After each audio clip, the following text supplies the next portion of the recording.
Pemirsa, revolusi ekonomi berbasis digital perlahan-lahan sudah masuk ke Indonesia. Ya, Pemirsa dan juga Yasmin, sekarang lagi ramai banget sama yang namanya Artificial Intelligence atau AI. Wakil Presiden Gibran Raka Buming Raka ikut sosialisasi workshop Artificial Intelligence. Sebanyak 20 titik ruas jalan sudah menggunakan Artificial Intelligence untuk mengimplementasikan 2 produk berbasis teknologi kecerdasan buatan atau Artificial Intelligence. Sebuah teknologi Artificial Intelligence atau AI saat ini memang tidak bisa dihindari di era perkembangan zaman dan teknologi yang terus mengalami kemajuan. Dalam acara Kongres PWI Pusat 2023.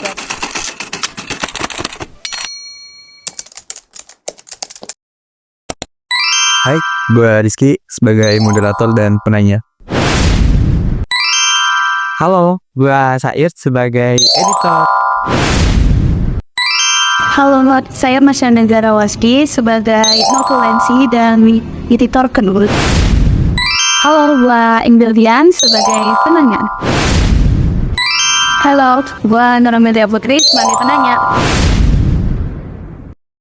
Baik, saat ini saya berada di PT Aldebaran bersama teman-teman saya. Dan sekarang saya akan bertemu dengan Pak Ari dan Pak Dedi untuk diwawancarai oleh kami. Sebelum ke sesi wawancara, kami akan menjelaskan secara singkat PT Aldebaran.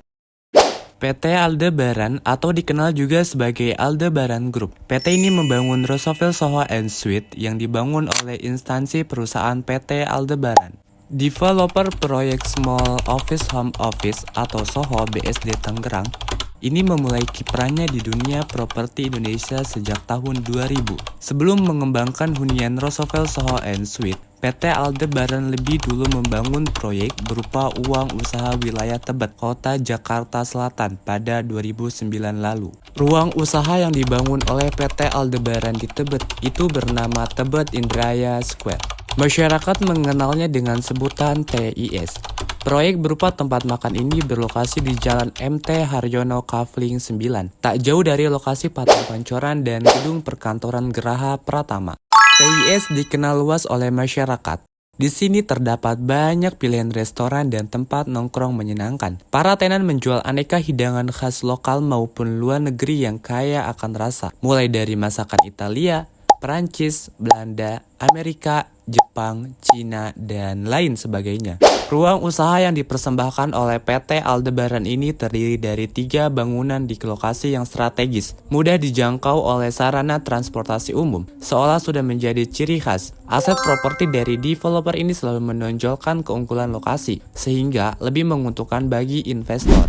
Nah, itu dia penjelasan tentang PT Aldebaran yang membangun Roosevelt Soho & Suite. Selanjutnya, yuk kita simak wawancara kami dengan Pak Ari dan Pak Dedi. Halo, di sini gue udah bersama Ari dari bidang marketing. Kali ini kita akan bertanya nih pada Mas Ari ini, apa saja sih program latihan dan pengembangan di depannya untuk menjaga citra baik nama perusahaan? Oke, kalau dari info pribadi, program membangun kepada karyawan yang dimana kalau saya sendiri bergerak di bidang marketing ya, untuk penjualan, sektor penjualan. Kalau dari saya pribadi untuk menerapkan itu kita selalu menyampaikan terkait detailnya produk kita, ya, visi misinya perusahaan kita harus sampaikan tentang itu lebih detail ke karyawan, dan kita selalu lakukan itu berulang-ulang. Bisa kita ambil 1 bulan sekali untuk pelatihan kepada staf-staf kita.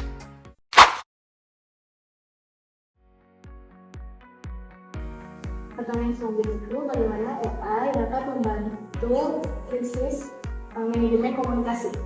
Oke, yang pertama manajemen di sini atau orang tempat yang ada di sini harus membuka diri. Yang pertama mau belajar dan beradaptasi dengan adanya AI saat ini. Jadi sangat membantu sebenarnya ini untuk meningkatkan kualitas sumber daya manusia yang ada. Seperti itu, lebih ke diri, belajar dan juga siap beradaptasi. Jadi itu saja pertanyaan yang juga ditanyakan hari ini kepada Mas Didi. Terima kasih Mas Didi sudah sama-sama mengangkat waktunya ya. Sama-sama Kak sudah berbagi insight dan pengalamannya kali ini. Dan selamat waktunya. Sama. Terima kasih. Terima kasih. Terima kasih. Terima kasih. Terima kasih. Kesimpulan dari hasil wawancara Pak Ari adalah bahwa dalam konteks tim marketing penjualan, sangat penting untuk secara konsisten menyampaikan informasi mendetail tentang produk dan misi perusahaan kepada seluruh karyawan. Melalui pendekatan ini, setiap anggota tim akan melakukan pemahaman yang lebih baik mengenai nilai dan tujuan perusahaan. Selain itu, pelatihan yang dilakukan secara berulang-ulang akan membantu memperkuat pengetahuan staf, sehingga mereka dapat lebih percaya diri dan efektif dalam menjalankan tugas mereka dengan memaksimalkan bahwa semua karyawan teredukasi dengan baik.